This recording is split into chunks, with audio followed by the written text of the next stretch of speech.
پېښور کې پر پاکستاني ملیشو ځانمرګه برید شوی.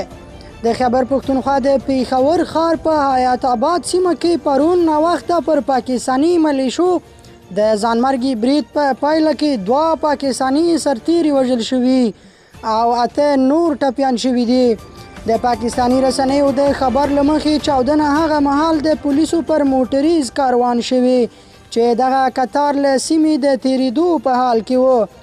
ټپیان روغتون ته لیږدول شوي او د 2 تنو روغتیایي وضعیت د اندېښنې وړ ښودل شوی دی. تر اوسه د برید مسؤلیت کومې وسلوالې ډلې نه دی منلی.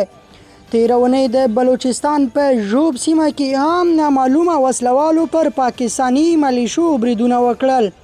په دغو بریدونو کې 12 تنه وژل شوي وو.